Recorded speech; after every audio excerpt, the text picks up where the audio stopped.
Okay, who do we got today? Sorry. Jillian Barberie. um, okay. Sorry, I I'm laughed. friends with Jillian. Yeah. We haven't seen each other in a while. Uh, I used to watch her all the time on Good Day LA, and I did the show a few times. Yes, you did. Howard Stern. Yes, love Howard. Here she is. I You gotta know, say before we start, I'm probably just gonna let you talk whatever you want yeah, and sure. just listen because I know how much you. Well, can I talk about the fact that how we met? Yes. Uh, it was at the Ivy, and I Dang, do you really? I okay? don't remember. Yes, I was at the Ivy. I was always known as the outgoing woman that never went on dates because nobody asked me out. And you were with a colleague, and he literally came over to my table and he said, I would like to take you on a date. And I said, I'd like to go on said Oh, date. that's right. Yes. And I loved his candor, he just felt like Like a young Denzel Washington. exactly.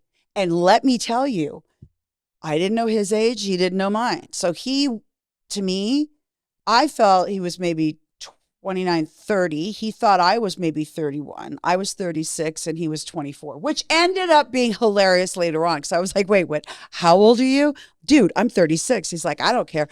Anyway, I remember he said, you're coming to my friend's home. And I believe you and your lovely wife Paula and children were having a Thanksgiving. It was a big moment, or it was a big dinner.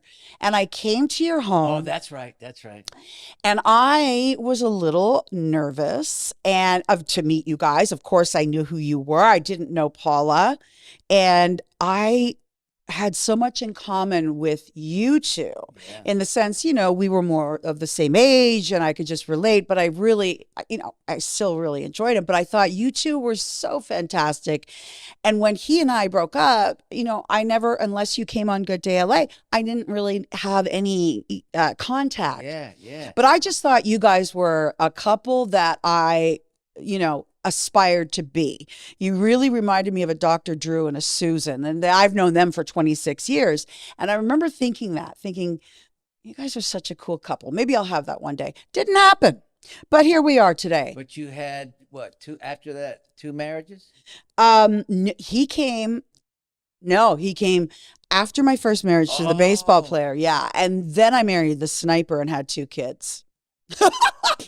Yeah.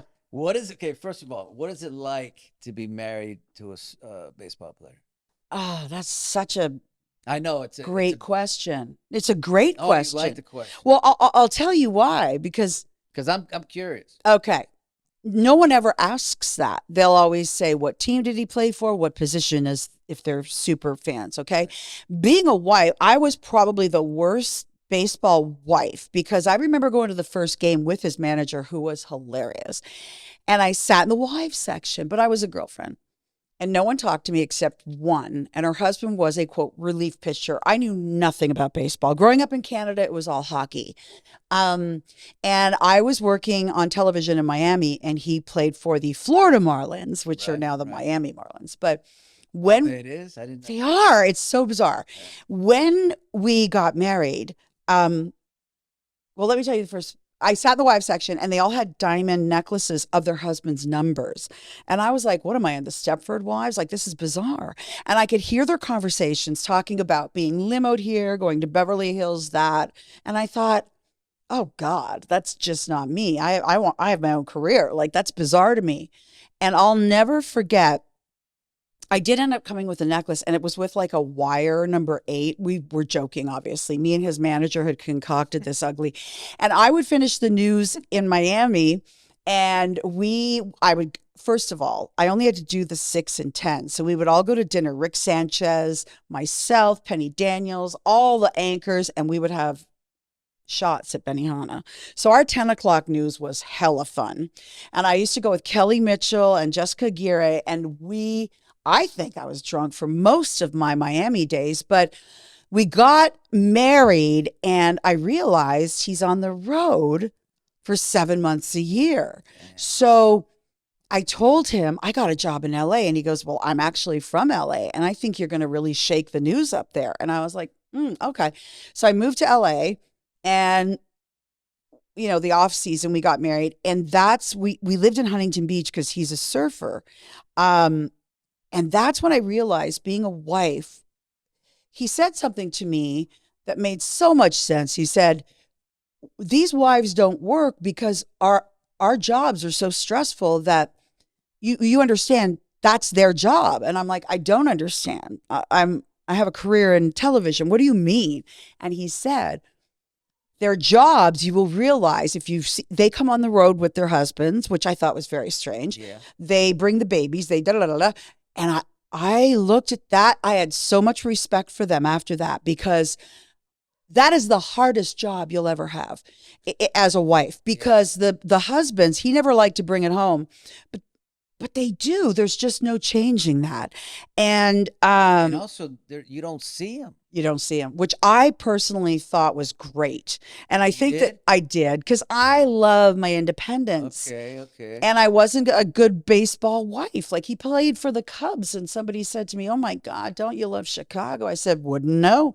Only because I was working until I had a job, a career. And let me just say, Jillian, at that point, maybe by now I've seen it. I'd never seen anybody with more jobs.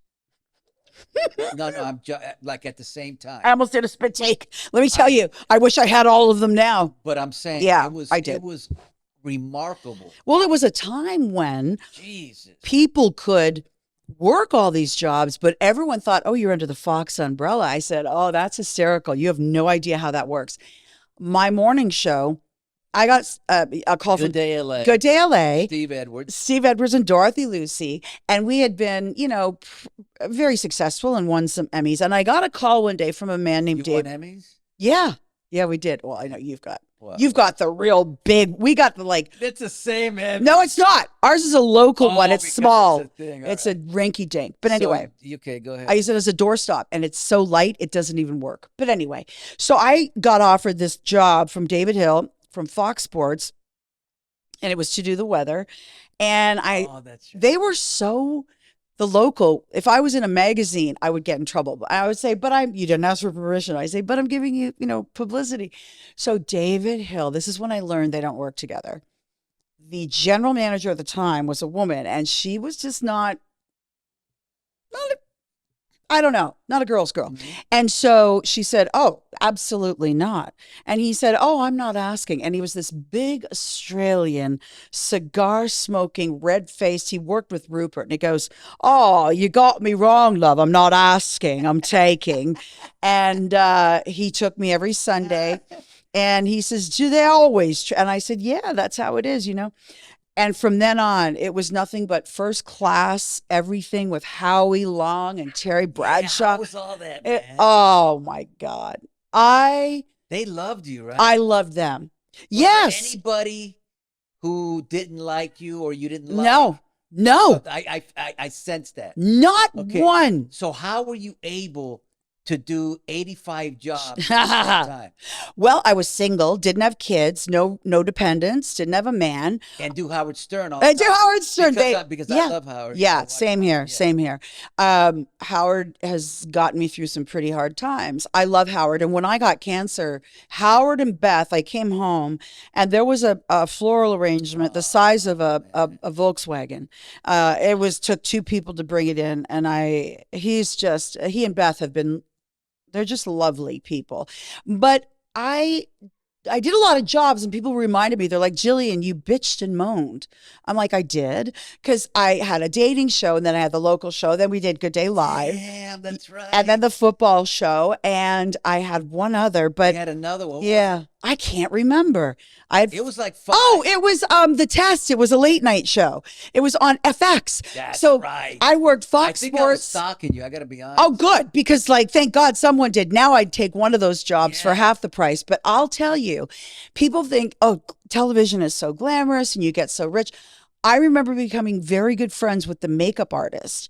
And she's married to a Dodger. And she thought I was another woman married to Todd Zeal, who was married to Juliana McNamara, who was an Olympian gymnast. I go, do I look like I could do an aerial or a back handspring right now? No. So her and I become best friends. And then we were talking about money one day. We're at lunch and we're both tipsy, me being an alcoholic, of course. And she says to me about how, she goes, oh, yeah, something about money. And I go, well, I'm getting $5,000 a day. So it doesn't, she goes, what? And I'm like, ooh, maybe I'm making a lot more than her. She's like, no, I make double what you make. And we peed our pants laughing because I just didn't give a shit. Because out of that job, I got commercials with Coors and with, Son of yeah, I was like doing Prestone. I was working with like great comedians, and I thought, if this is the way it's going to go, I'm good with that. Like I just never complained because David Hill was very protective of me. And I remember, so I became friends with all the girls. So it was the makeup artist, the hairstylist, Yeah. Rocky, and of course the wardrobe girl, Tricky Vicky, and Georgiana, who's from Canada, another makeup artist. And I just want to be with them. But if you're on air and talent, you get first class. So when I was getting on the plane, there was a gentleman who came up to me and he worked in, let's say he worked in upstairs somewhere with David Hill. And he came to me and he said, do you mind giving up your seat for me so I could be with all the, guys, the director Scotty and with Scott Ackerson and David Hill? And I said, fuck no, take my chair. I don't care. And I get to be back with my friends. So I go, woo, I'm back. And they're like, you're the only person who gets excited about getting downgraded. And so we have this wonderful time. And about 2 weeks later, I go, Sunday morning, we're doing the show. And afterwards, David said, pulls me aside and he goes, is it true that so-and-so asked you to change seats? And I'm like, uh-oh, I don't want to get this guy in trouble. Yeah. And I said, well, no, I kind of offered it. And he goes, look at me. He goes, did he ask you? And I'm like, oh, I can't lie. And I'm like, he did, but I'd rather be with Lisa and all those guys. And I'm friends with them. And he's walking away at that point. And I thought, oh, shit.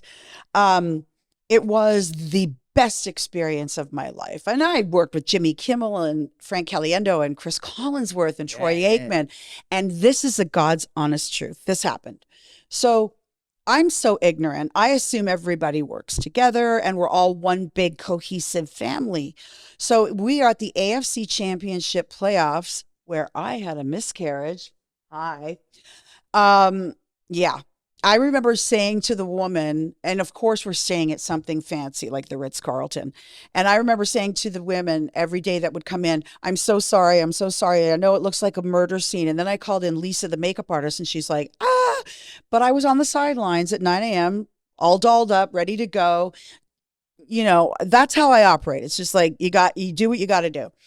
But aside from that, we are having dinner at the Ritz-Carlton. And I go, where the fuck is Troy and where's Joe, Joe, oh God, what's his name?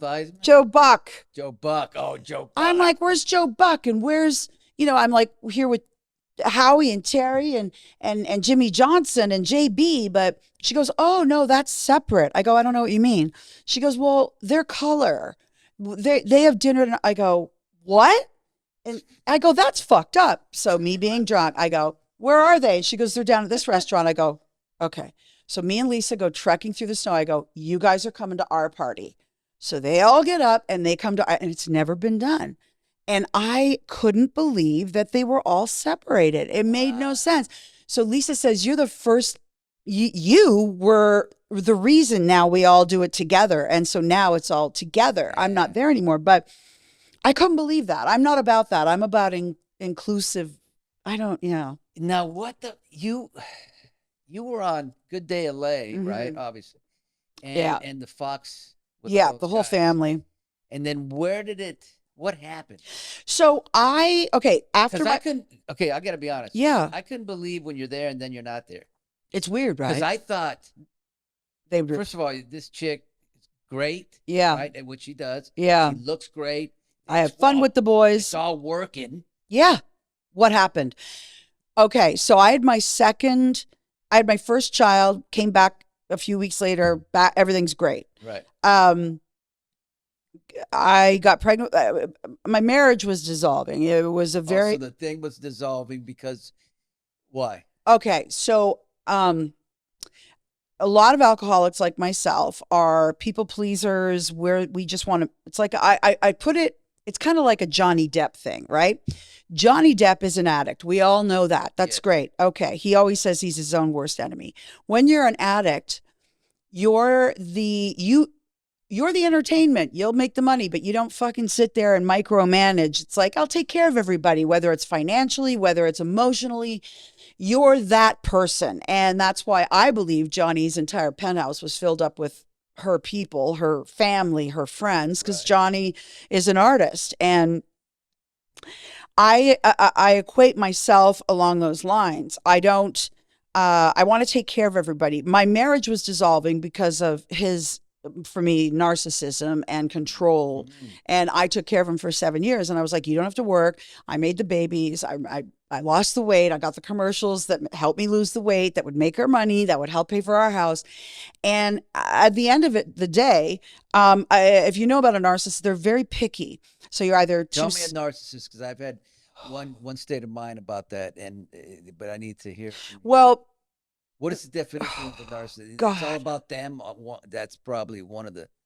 You know, I had 4 years of therapy after it because I couldn't understand what just happened to me in my life. And the best way that he put it to me, and this killed me, it rocked my world, but it helped me. He said, I said, I was so in love. And I believe that's why I got pregnant so easily, 40 and 42. I didn't even try and pray. And he was my world. And he said to me, right, but he didn't experience the same thing you did. And I said, what do you mean? And he said, well, Spain, you know how you were completely, that he did it, that didn't matter to him. This didn't matter to him. All that mattered to him was that you were the reflection, the red carpets, the da da da. But which was true. He would be very charming out there, but at home, it was very violent. I never was Oh, punched or anything, but holes in the wall, a jeez. scary environment. Oh, I always said the wrong thing. I was too fat. I was too skinny. I was too loud. I didn't change the baby's diaper right. Didn't load the dishwasher correctly. I got to the point where forget eggshells, forget glass. Like I didn't want to come home. And I started to realize I was having anxiety when I would hear the motorcycle that I bought him, $100,000 one from Jesse James, because I knew Jesse and Sandy. They gave it to us as a wedding gift. I paid for the parts, Jesse paid for the rest. And I would hear it coming up the street and I would start to, and I remember my friend looking at me one day and she said, we're not doing, what's wrong? I said, oh, where'd you park? And blah, blah. And she said, I parked in the driveway. I go, oh my God, no, fuck. Can he get by? She goes, calm down. She said, we're not doing heroin. Our children are swimming. We're having a lovely day together. And I was like, okay. My mind at that point, I had become so fucked up uh, about pleasing Yeah. and because of the anger issues on that side. Yeah. Think about that. He was a sniper. Yeah. And the greatest, I think, illustration was I was doing a commercial for 20th. Well, it wasn't, it was really more of a, you know how you guys do promos for Yeah. your show. And it was a promo that I was coming back after the pregnancy of Ruby, and I had gotten back into shape very quickly. And I wanted to make a joke. So 20th Century had sent this entire crew. So 2 vans, about 7 people. They don't mess around. Light, it was a whole day of shooting. And I said, please leave for the day because he gives me anxiety and blah, blah, blah. And I was like, yeah, just go do your thing. And I remember the hearing, it was raining. And so the 2 vans, of course, they had to bring in all the equipment. I remember his motorcycle coming up the street. And I thought I'd have a joke and be like, it doesn't she look like Terry? You know, because Terry and I always had this thing, Yeah. Terry Bradshaw. And I just got so nervous. I was like, and then I remember one of the producers saying, are you okay? And I'm like, ah. And then it happened, the door slam, and then the Jill. And it just, I mean, when I hear yelling or slamming to this day, if my son is loud or something, I get, PTSD. yeah, I get like, stop, you know? And so,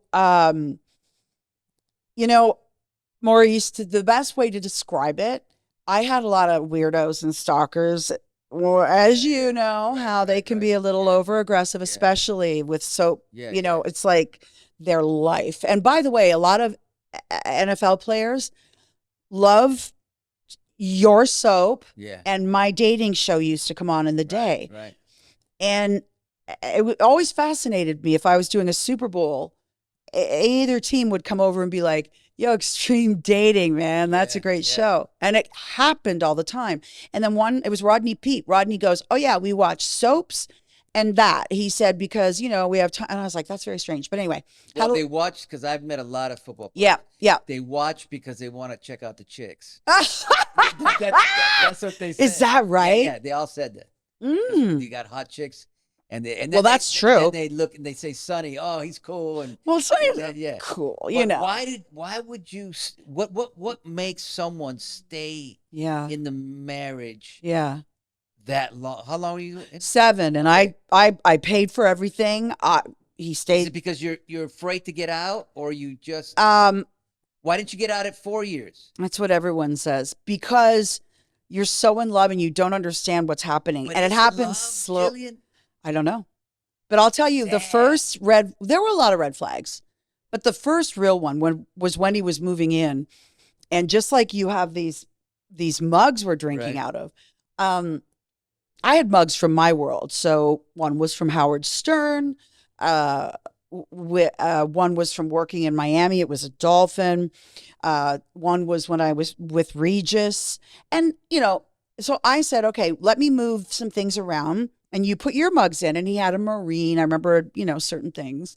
And I was moving around. It just so happened that they all had purpose. One was from Montreal, where I started my television career. One was from Miami, blah, blah, blah. So he says to me, well, fuck it. If you're going to keep all those, he went outside and he threw his entire box of mugs on the cement and they smashed. No. And I was like, what the fuck? And I didn't, when you never have that in your life, you get so confused. And I'm adopted, so I'm always like trying to please people. I was always trying to please my mom. Right. My mom yelled, and it's just like, Yeah. and so everyone's like, you're so strong on TV. I'm like, but I'm a traditional woman. I think I took my husband's name. I remember Jimmy Kimmel pulling me aside and saying to me, you're known as Jillian Barberie. What are you doing? And I'm like, I remember thinking, you don't know my husband. Like, I did a commercial for a Nutrisystem, and I remember saying to him, look at it, hadn't been sweetened yet, but I go, take a look at the rough draft. And I come out in the bikini and I'm like, hey, and they wrote Jillian Reynolds. And he was behind me, and all I heard was a door slam. And I looked behind me and I said, do I look that bad in a bikini? And it was part of the whole, you're not a fucking Barberie or Reynolds and blah, blah, blah. And Jimmy Kimmel warned me. He said, do not. It confuses people. And I was like, no, I'm Reynolds. I have to be Reynolds. But did you have to be Reynolds because of him? Yeah, of course. I don't want things at home. Oh, I get you. And just the things I look back But now. you knew that Back here. Just like I knew I was an alcoholic. Yeah. It's in the back of your head, but you don't listen to the voice. You know it's there, but you're like, oh, it's fine. Because I put out fires is what I do. Yes. And so when I said I was getting a divorce, What happened? everyone came out of the woodwork and they would tell me stories. They're like, remember when he did this? I would have divorced him then. Remember this? And one that stuck in my head, because there was no reason. I just said, get the fuck out. It was one day I couldn't. One day you said One that? day I said, I cannot live like this anymore. Get the fuck out. And what happened? And the narcissist says, I'm not leaving all this. And I said, guess what, motherfucker? All this is mine. I remember saying it just like that. Guess what, motherfucker? I said, your name's not on the deed, very reluctantly. And towards the end, when Fox was in a little bit of a lot of turmoil, Right. They had new management. They didn't know what they're doing. And everyone kept saying to me, they'll never get rid of you. And I said, really? Don't be so sure. I'm not stupid. And they, Why would, okay, but hold on, Jim. yeah. Because I thought I thought that time I thought so highly of you. It's like me leaving GH. I'm not going to think that's going to happen. I'm sorry, I just don't. But yeah. Probably could, but I don't think that way. You really thought that they I would? did. And you know why I thought that? Because I always thought Simon Cowell was American Idol. I knew Simon off air and he's, pricky and dicky, but he's hysterical. And I thought that's never going to happen. And when they didn't fire him, but, it was kind of I remember AGT when Howard Stern came on and all those Yeah, emails yeah, came yeah. out about how Simon stabbing Howard, Yeah, like, yeah, give me the job back. Like, right. fuck you, dude. Yeah, But I just know that people are replaceable. Might not be a good replacement.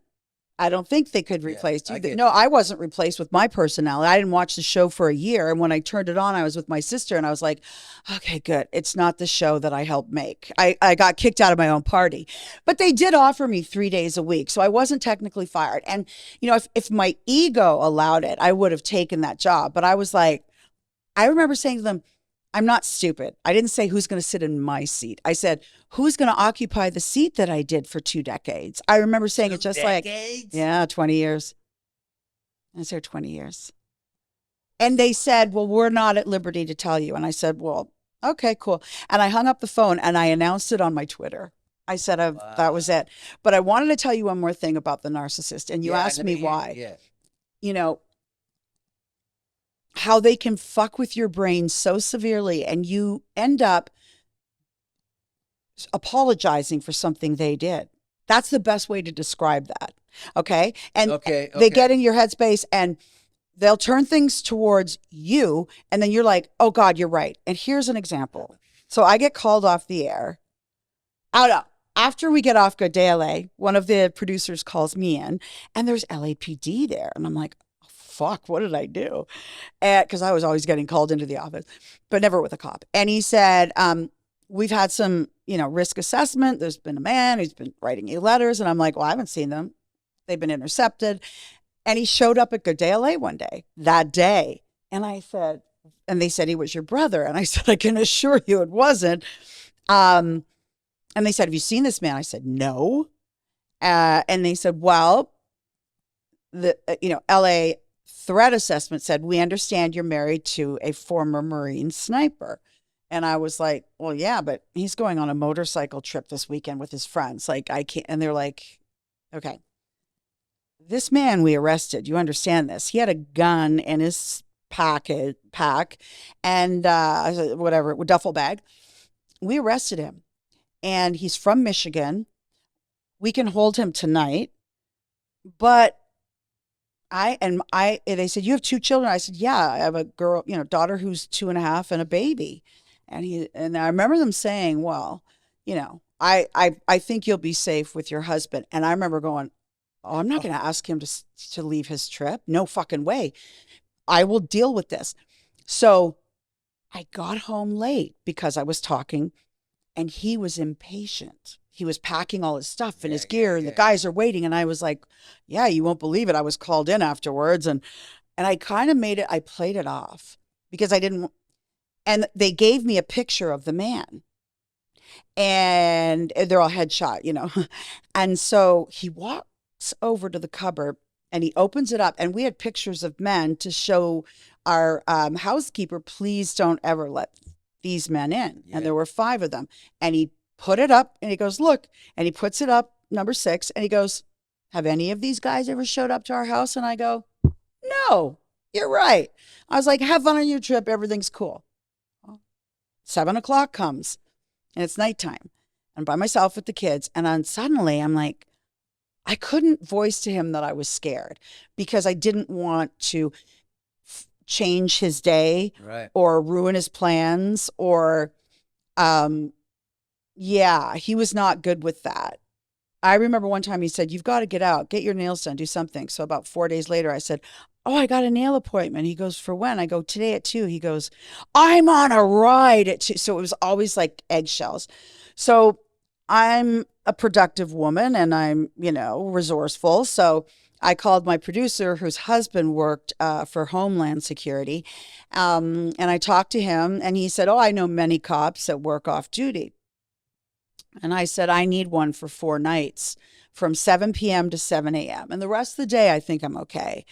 He said, he's $1,000 a day. I said, I don't care what it takes. And I had the best sleeps of my life. And so this is a guy, my ex, who if I bought a skirt from H&M would yell at me. Well, I'm paying the bills. Um, and I would be so terrified of bringing home a bag. So I would start bringing the dry cleaners first and then bringing home a dry cleaning bag because even though I paid for it, he would yell at me. I said, well, if you were a lawyer, you'd need suits. And like, he just didn't work for Right. 7 years. So, anyway, he got back and he was telling me about his trip. I go, guess what? I hired I was excited about it. I was like, I hired a guy. I go, we were all good. And he's like, how much? I go, 4,000. He goes, all right, because it benefited him. He didn't care how much it was. And I remember when I announced my divorce, one of my friends came out and she goes, that was fucking disgusting. He left a baby, 2 babies, and you, when you were not only threatened, the man was in jail and was going to be let out the night. And I thought about it. And the funniest shit is that when it started coming out of me, I couldn't stop. So I would leave these insane messages. So you mentioned jobs. I had a job called American Idol Extra, and it was on after American Idol. And I would interview the person who was kicked off. I would interview blah, blah, blah, blah, blah. So I remember being so tired because I had already done Good Day LA and I don't know, whatever I did in the middle of the day. And then that show. And so I remember him texting or something and saying, bring me back these cigarettes. Okay. And at the end of the day, my head was nodding off. I knew I had to go do Good Day LA in like 5-6 hours. So I happened to see one of the crew guys or something. And I was like, dude, do you smoke? Yeah. Can I bum like 3? Yeah. Now it's midnight, right? I go, oh my God, Parliament, that's his brand. Thank you. This will be so great. So I go home, babies are asleep, he's up, and I say, here you go. I'm exhausted. I'm going to go take a shower. And he goes, what the fuck are these? And I said, cigarettes? He goes, I wanted a pack. How the fuck am I supposed to get through the night with this? I should have taken them, broken them all in his face and said, shove them up your fucking ass. But you don't get a voice until it's later and your mind is unwound and you're back to when I was done, Maurice, I was a shell of myself. I was so scared. I was so, I'm like, I'm a loser. I'm this. You start believing all the shit. So once you said to him, Yeah. it's Get out. get the hell out, whatever you said, he knew you were serious. Yeah. Because I hired a lawyer right away. Oh, you did? Yeah, he was served within 4 days. And I remember him saying, what the fuck? Usually people take time away from each other. They separate. I go, oh, yeah, I did that during the marriage. I go, I was gone about 4 years ago. When women are done, they're usually Yeah, that's done. true. Yeah. That's true. And men move on very quickly. I remember him moving on very quickly. And he'd say, I'm going to take the kids today to the beach. And he'd roll up with some, woman all tattooed. And I would make their lunch. Probably hers too, knowing me. And then when he would bring the kids back, the bag would come back and it would be full. And he would say to me, I know you don't care what you feed the kids, but I do. It continued for a while. And then one day, when the therapist said, in essence, he never loved you. Like they cannot love. They're only capable of so much. Yeah, they can't love. That's amazing. I mean, yeah. It's about them, not you. And they pick people. He has his own issues from probably. Yeah. But he's remarried and I think very happy. And this woman loves my kids and I've spoken with her and she's lovely. Really? So I'm so happy. Yes, he's got a very lovely wife. He and I, oil and vinegar, I cannot deal with him. Let's talk We about email. drinking. I want to talk about drinking. Yes, alcoholic big time. Well, depression and alcoholism go together. And when did you start drinking? oh God. Really? 14 maybe? Yeah. 14. Right. 14. Yeah. Beer. First blackout probably 17. Blacked out in a snowbank. It's so Canadian. And I'm very lucky. My brother's friend passed out in a car. He was super tall. And he passed out with his legs outside of the window. No. He doesn't have any legs anymore. Are you serious? Yeah, they had to chop him off. Alan Whitehouse. Never forget that story. I fucking fell asleep in a snowbank. I was a horrible, that's why I look at my 14-year-old daughter and I'm amazed. She's such a good girl. Wow. I don't want to say what I was at Was it that age. is she such a good girl because Yeah. you know what to do and what Yep. not to do, Yep. and what you did, Yep. don't do? Well, I don't tell her those things Right, necessarily, but I have been, they're like, Mom, we know our privates right, get right, touched by people. And I'm like, not just a man in a white van, could be a pretty lady with a puppy. right. So I have been like that since it could be a family member, which was my case. And I always thought, oh, it's because I'm adopted. They did that to me. Well, then I talked to some cousins. They're like, no, it happened to us. So I probably had all that, and drinking Yeah. got me away and being adopted. But when So I you kept drinking from 14 on. well, I once my career started, You didn't drink? I here and there. Oh, really? Yeah, yeah. I thought I was grown up in Montreal, so I'd have a bottle of Chardonnay that would last me all week. And then I moved to Miami and I would have 2 bottles of Chardonnay that lasted all week because I was still, my career was over drinking. When I was on Good Day LA, my career was over drinking. Like I could do, you know, I was not a full blown alcoholic until I was off the show. That's when I could handle all of my alcoholism. I never drank we had to be up at 4 a.m. and Okay. looking good. And so I was always, I don't know if it was a vanity part of me, but I always knew that you couldn't party and look good in the morning. I was with people that partied. I didn't even do cocaine when I was in Florida, and I lived with people who worked with people who were, it was Miami, my God, in Yeah, 1990, yeah. right? So when I was at a certain, and I can't really say it because then it'll give everything Yeah. away, but this person said to me, let's ask the limo. We were in a different city. Let's ask the limo driver if he knows where the party is. And I'm like, what party? And they all started laughing at me. So she goes up to the limo driver and says, we want a party and blah, blah, blah. And he drives us somewhere, gets out of the car. And I'm like, you guys, like how, oh my God, like how much marijuana is he going to bring back? They laughed again. And I remember one of them saying, I don't want to be the first one to give you this because you have an addictive personality. She did not. And I said, well, fuck y'all if you're trying and I'm trying it. And I'll never forget. I was 37. Oh, wow. What was it? You Coke. Coke. And I tried it and I really liked it with my wine. Then I was doing blow here and there and the drinking got heavier. Then I met my ex and we partied together. And then we got married and it stopped. Oh, really? Yeah, because I thought, well, I'm 40. He's 34. If I get pregnant, I don't want this shit in my system. Yeah. And I got pregnant right away. And that was the last time I did it. I was probably 39. But the drinking increased. Not during the babies. You have to be with it with kids. Okay. And I was still on Right. Good Day LA. It was when they got the whole Good Day LA thing. That's when I spiraled down. So you hit depression. Hardcore. I hit depression. Like how hardcore? Not enough to get on drugs, but sad. Very sad. Sad. It's a motherfucker, ain't it? Fucking horrible. But I didn't ask for the help that I needed then.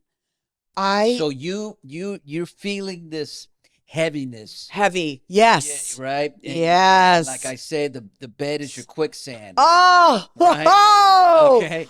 And Bravo. And this is because when I tell the story all the time. I know When your I- story. I so relate to you, When I Maurice. escaped the mental hospital, I went through 8 months of depression. So God. only time I felt good was when I would sleep Yes. Oh, and I God. would dream Yes. that I was happy. Yes. Right? And then you'd wake up to the nightmare. Exactly. Oh God, you put it so succinctly. I could cry the way you I put know, it. it's The sad. only time I was happy was when I would dream, and I would dream about I was still on the show, I was still doing this and that, and then I'd wake up and I'd cry, but not enough to get. And someone Not intervened. suicidal?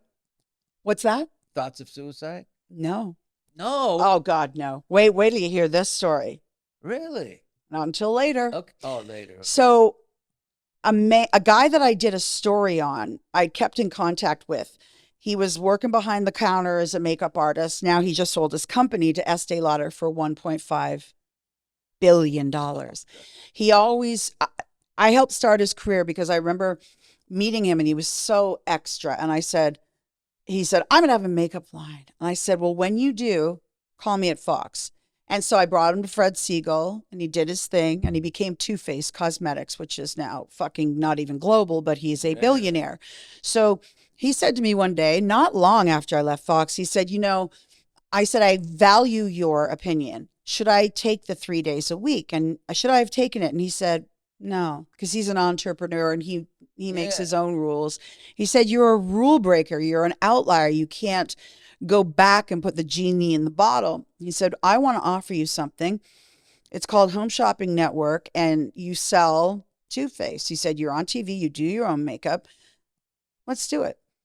And we made $1.2 million in one day when we were there. No. Yeah. It's called the Today Special. So you're on for 24. We were fucking huge. Then I got breast cancer. Now, this is when things started to change.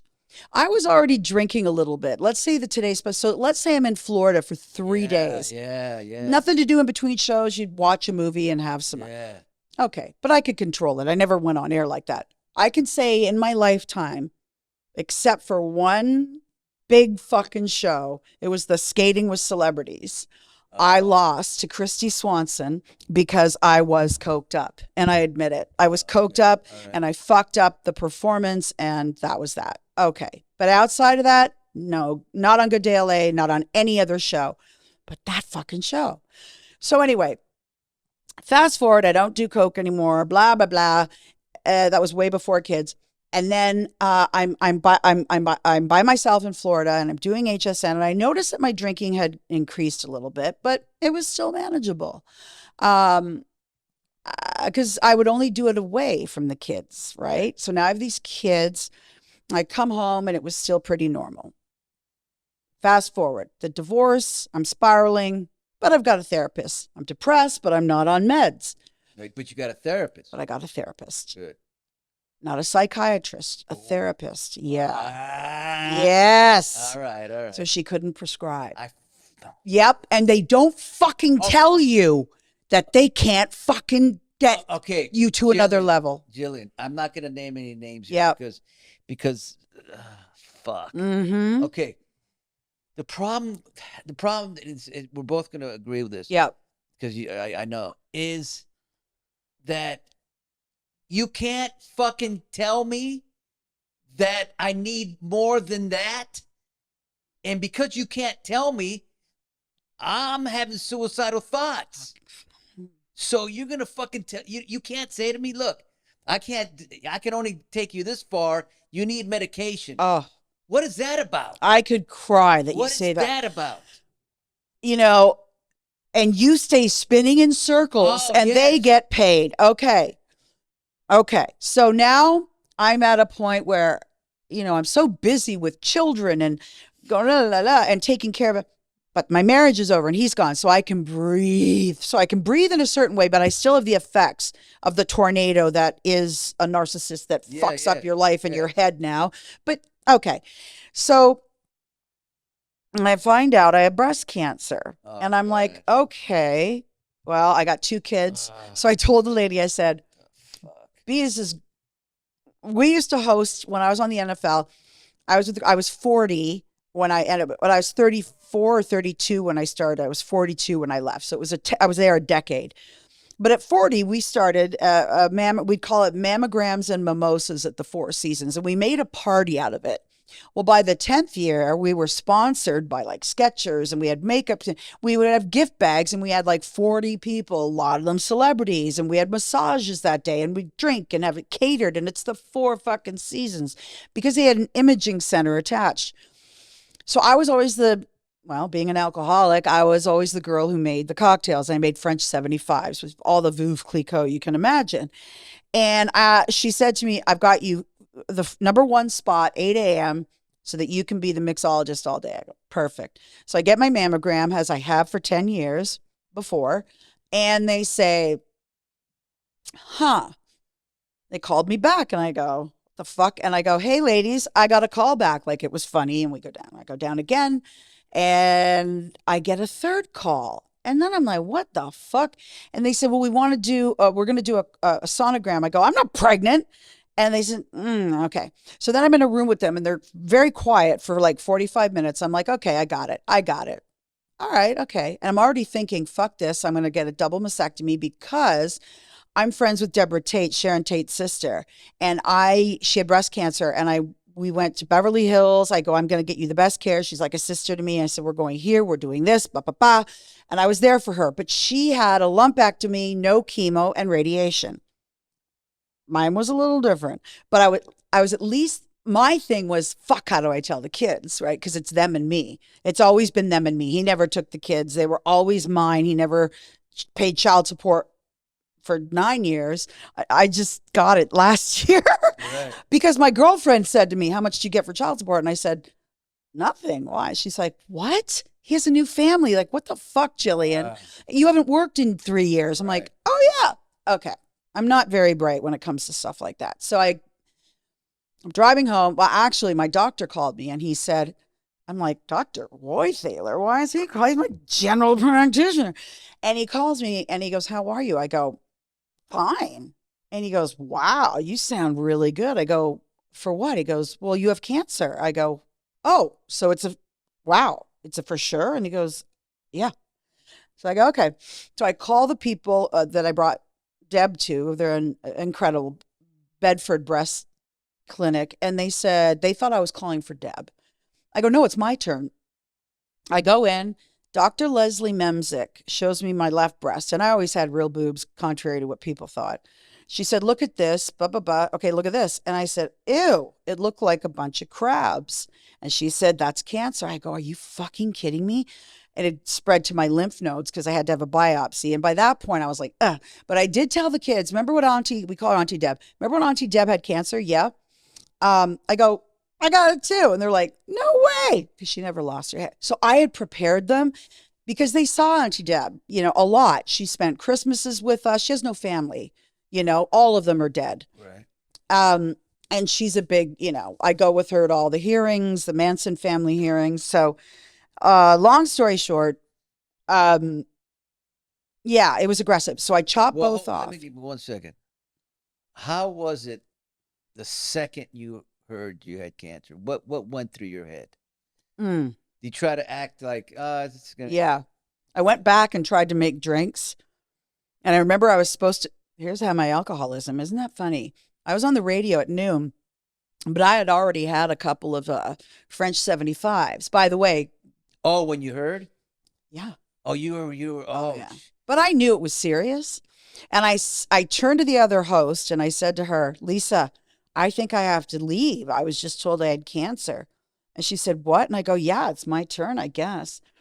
And I got in the car and it wasn't like, oh, fuck, I called Bedford Breast. I said, book me a double mastectomy. And they said, well, we don't normally do that until we get biopsy results. I said, oh no, book me a double mastectomy. They said, because it's you, we will.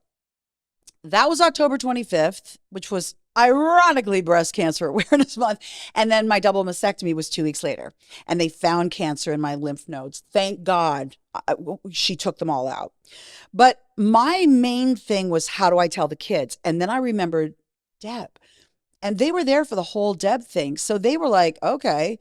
To them, it wasn't as scary. And so... But it's very scary. Well, mine ended up being because I had chemo. And this is where my depression all comes in. It wasn't from breast cancer. People think, oh, of course she's in a depression from breast cancer. Wasn't that. Jesus. So I get my boobs chopped off. That's in November. I'm healing. Everything's great. I did not want implants. Jillian, hold on, yeah. Please. I feel like Howard Stern right now. Greatest interview ever. Yeah. How is that? Do you have that great of state of mind, no pun intended, that you get your boobs? Yes, I do.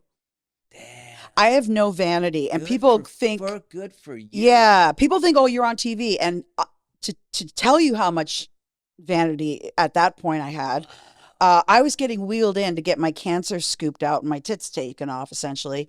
And this woman walks in and she goes, "Hi, remember me?" And I'm like, "Yeah," because she's tall, thin, pretty, doctor, blonde, Dr. Lisa Castleth. Castleth? Yes. She goes, "Yeah, you met with me about implants. You never got back to me." She goes, "Can I just say, you're the only woman from television that I've ever met.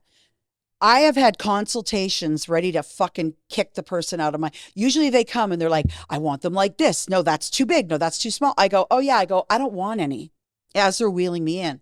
And everyone looked very shocked and they're like, "Oh, no, no, no, no, no, no, no. You're known for hair." I go, "I don't give a fuck." I go, "I have kids." And they go, "No, no, no, you're going to want something." I go, I don't think I do.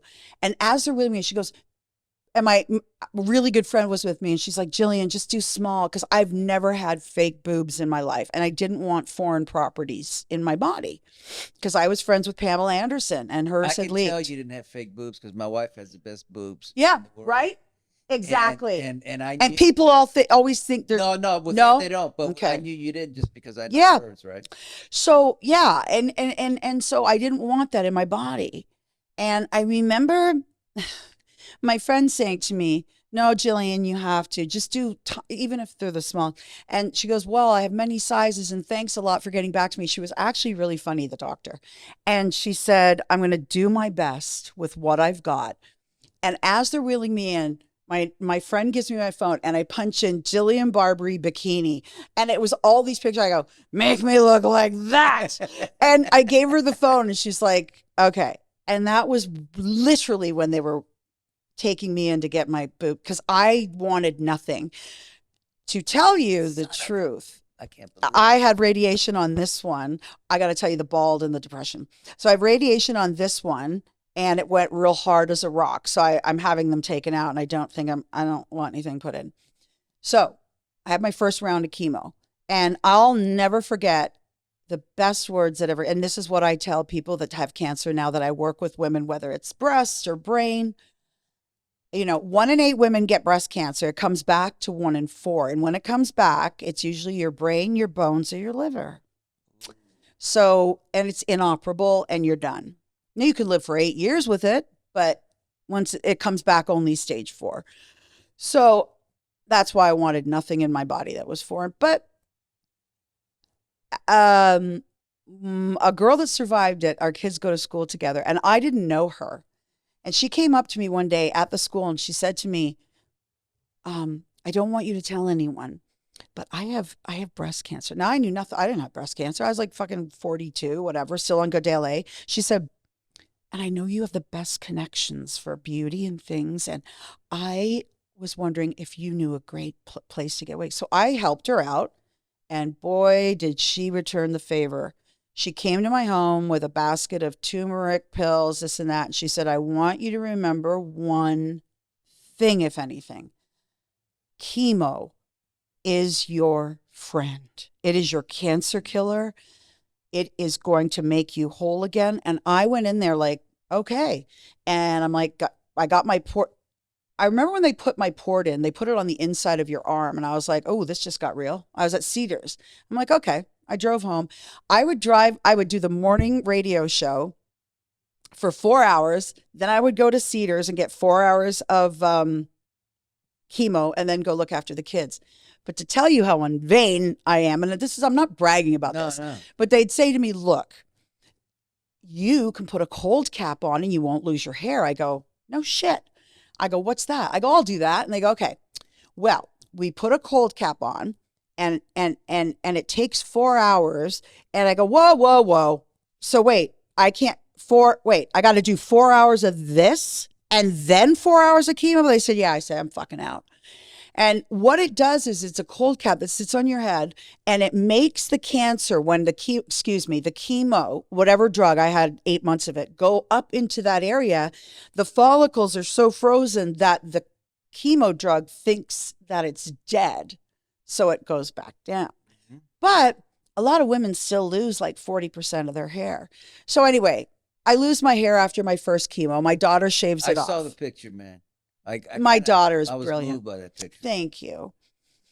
I was like, it's hair. It's going to grow back. And not only did it grow back, grew back thick and black. I was like, dang, black, and curly. Wow. So here's what here's where I got depression. So I had my first chemo, like a rock star. I come out. I'm like, hey, kid, my kids were all part of it, and I made it fun and I made it funny. They didn't want us, the port thing. They're kind of freaked out by, but whatever. So I get called into my business manager's office, and the girl that was with me during chemo, I said, this sounds really serious. I go, I want you to come with me because I'm scared. Like what they said over the phone. And usually it's like, yeah, I can't make it today. I'll come in. No, you need to come today. It was like when they found the cancer, I'll never forget the guy who does the biopsy, the radiologist. He said to me, oh, you need to get a biopsy tomorrow. I go, but it's Saturday. And he goes, exactly. You need to get it tomorrow, not Monday, not Tuesday. And this is the guy at the Four Seasons. These are the radio. I'm like, okay. So I kind of knew it was serious. So I go into it's freezing. It's January, and I've got a cashmere blanket on and a hat because I'm bald. And your face swells up after the first because the steroids. And my friend's with me, and I'm wearing Uggs, and I just remember being cold. And I walk in, and he's got his lawyer there and some other people, and I'm like, I don't know what's happening. Now, I always call it now the Johnny Depp. You don't give a fuck. You're paying for everybody. You want everybody to have fun. You can live in my penthouse. I got a boat. You don't look at the numbers. He's got a villa in France. Hey, it's all good, right? Jobs come. But when you're like that, you don't look at so for a long time, all I heard was, we've got to start saving. We've got to start saving. I mean, Jillian, we've really got to start saving. And I'm like, okay. I never asked a number. He never told me a number. I sat down that day, and he said, we owe $750,000 to the IRS. And I collapsed, and it was the first time I cried. Wow. And I said, am I going to jail? I couldn't understand what was happening, right? Well, with the penalties, it ended up being, I thought men were going to come to my house and take me or take my house away. And I was going through chemo. It ended up being 1.2 million because of the fees. So, or the penalties. You think the IRS is a big group of people. It was one man, Jim, and he had no mercy. He didn't care that I was a single mom with no help. I didn't get, child support. He didn't care that, he didn't care. I was going through chemo. So long story short, Maurice, I don't know how to tell you. I went into the darkest, but I had to put on a happy face for my kids. It was years of hell. And I lived in my own head because I couldn't tell anybody because they think I'm stupid or something, because he never gave me a number until then. And my life, I worked so hard. I was there 22 years in that house, and the thought of losing it just blew my mind. And everything I've worked for, and when I tell you this, I didn't understand if men were going to come and kick me out and put all my things on the lawn in front of my kids. And I thought, I have to sell my house before that happens. I want this off my back. But that monkey called the IRS, it was on my back for years. Damn. And I guess it started in 2012, but I didn't really find out until 2018 how bad it was. And so I went into a very dark place, and I called Dr. Drew. And because it wasn't getting better, my mind was getting worse. Right. And I'm going to tell you about the suicide in a second. But putting on a happy face for the kids and just wanting to sleep. Yeah. My bed I remember my last hurrah with my sister. She came down from Canada after I got my boobs Did chopped off. anybody help you at that time at all? My sister Dawn was my lifesaver. Oh. I had met my birth family by this point. I mean, I'm friends with both my sisters, but my sister Dawn, who the family I grew up with, she was incredible. And she flew down and I said, let's go to San Francisco. Of course, I didn't know what money issues I had. And we went to Carmel. We stayed in this little boutique hotel. I'd already got my tits chopped off. And I'm like, I don't know if I like these implants. I called them Franken tits because they were scar, you know.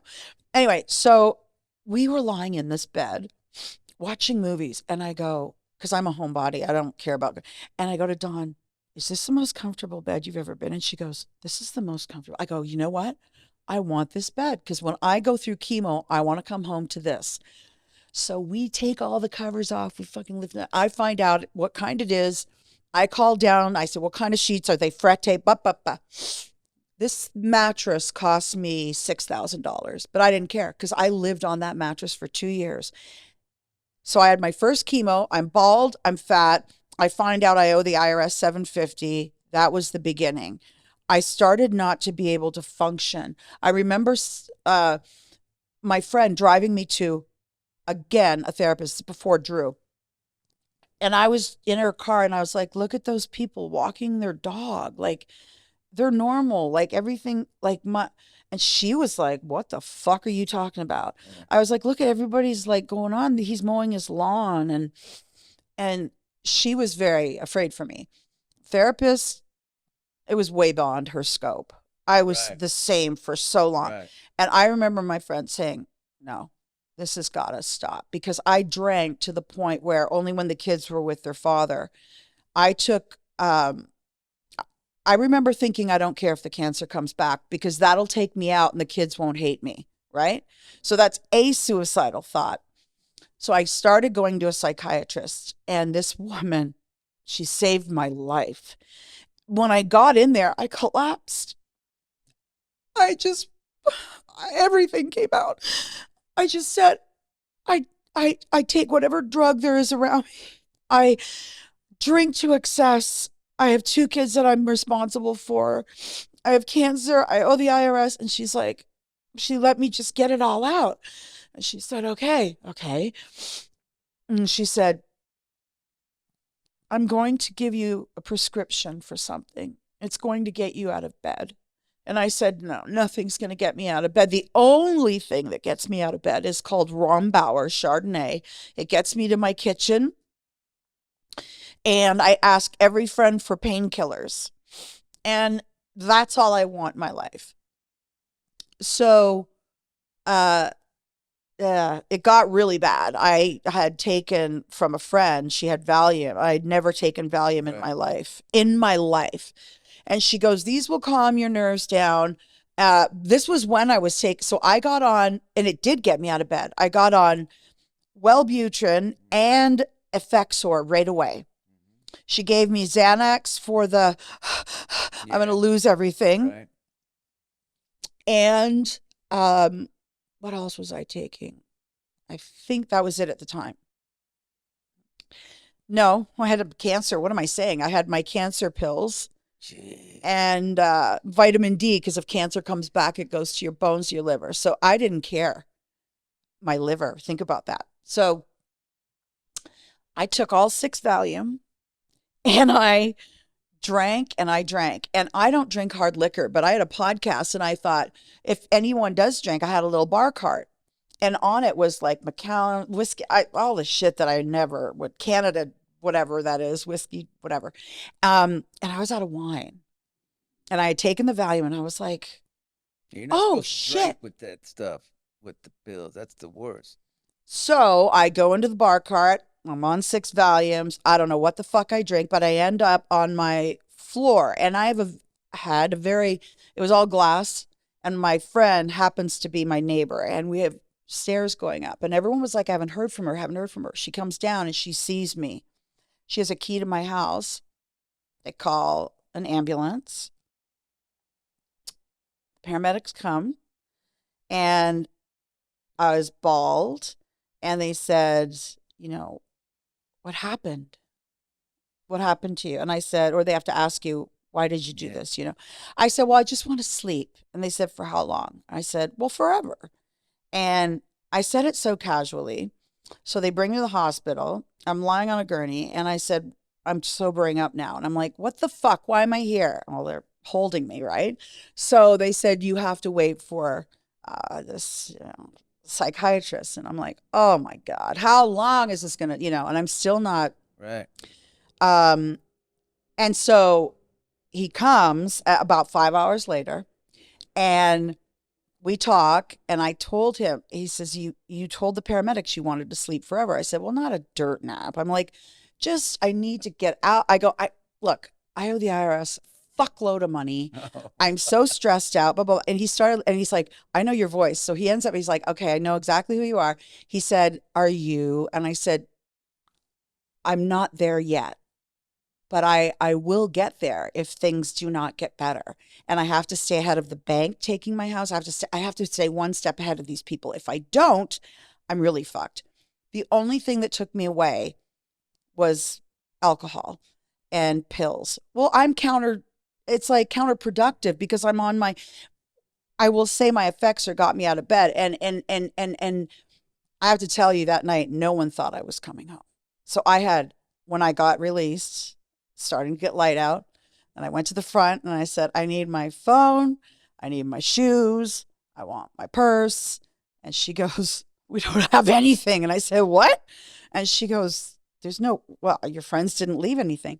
I'm like, oh, fuck, I'm in Encino. I can walk to Tarzana. I start walking and I'm barefoot, and I'm like, ow. So I go back and I ask for socks. Well, I look like a fucking clown, but they have those things on the bottom, those little rubber. I'll never forget. They were purple and lime green striped socks with lime green. And I go, I look like a fucking. And you're bald. And I'm bald. I look like a mental case.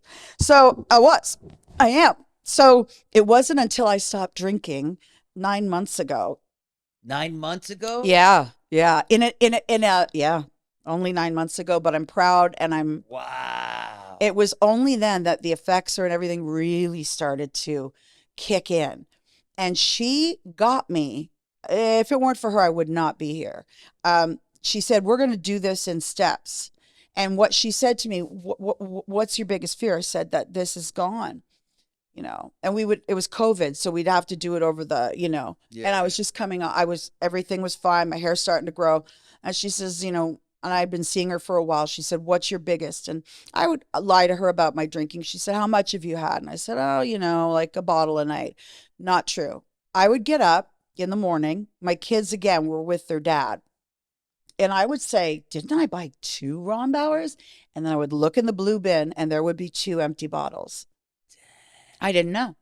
So I just, it was the only escape. So she said, let's imagine your worst fear. Imagine this. Let's do baby steps. And I was like, she goes, let's stay one step ahead. And when I put that house up for sale, I mean, it went way over because I did so much to it. Beautiful things. And Jeff Lewis, it was incredible. And I went from like 4,200 square feet to 1,500. And I love what I'm in. Like, I love that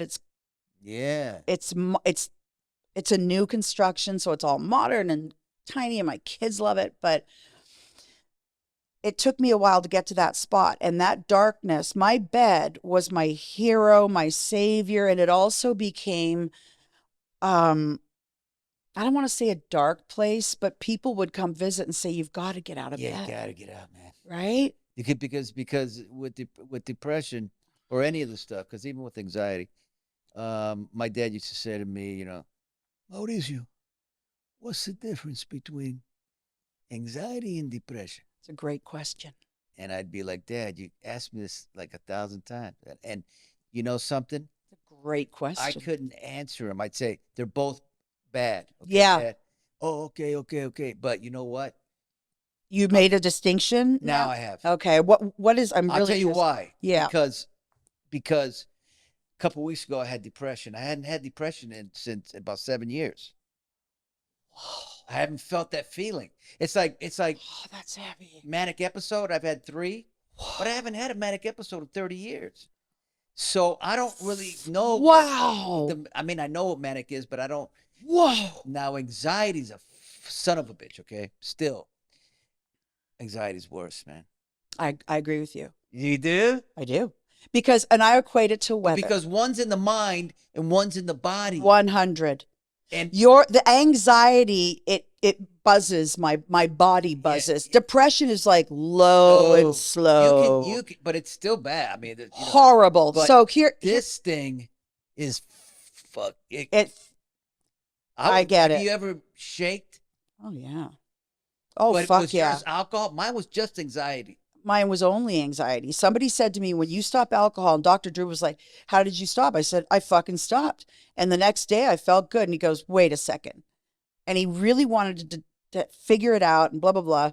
And I said, Drew, I can't tell you. I wasn't shaking. Anxiety gave me the shakes. And I'm going to tell you how I equate it to weather. About the anxiety? Well, there's so many different kinds of, scared the hell out of me, that shaking. My body and my hands shook. It did scare me because when they say the walls are closing in, for me, I call it it's funny. I equate everything with weather, that cloud of doom. Yeah. Okay. Okay. What I look at depression is a hurricane. We watch hurricanes come off the coast, with the ITC zone, right? The Intercoastal Tropical Convergence Zone. It would come from the coast of Africa, and it's slow, and it's getting bigger, and now it's a tropical storm, and now its feeder bands are getting big. Oh, it's hurricane. Now it's a Category 1. Right. When it hit Florida, I was in Hurricane Andrew. It was a Category 5, and we were in a bunker. To me, that's depression. A tornado is anxiety.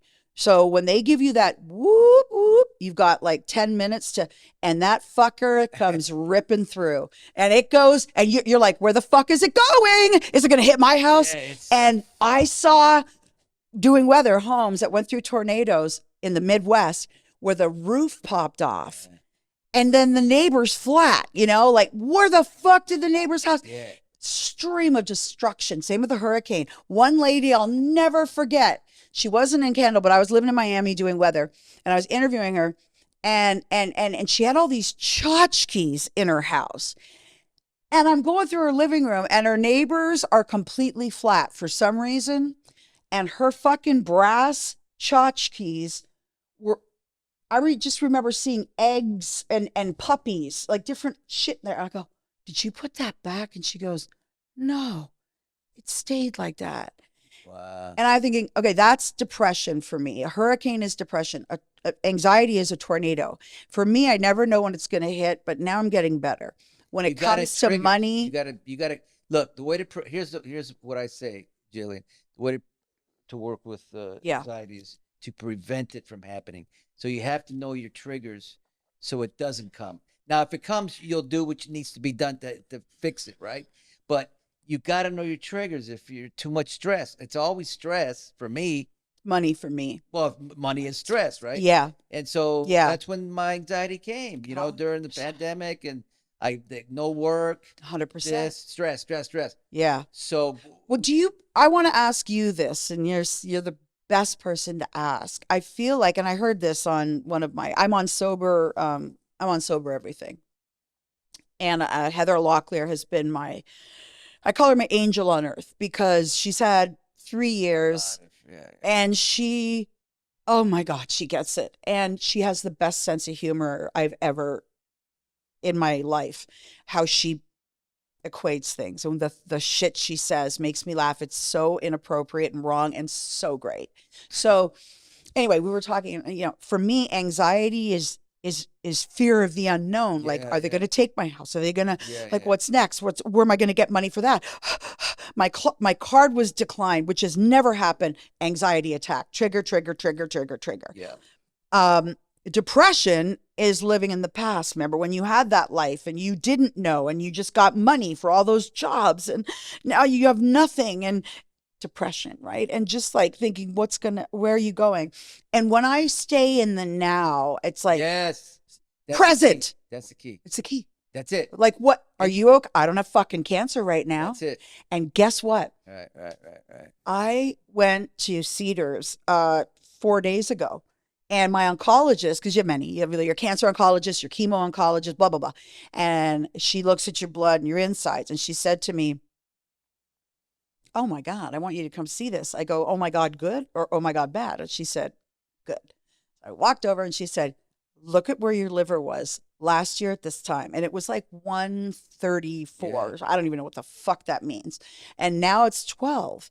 And I said, what is that? And she goes, in layman's terms, your liver has completely healed itself in 9 months.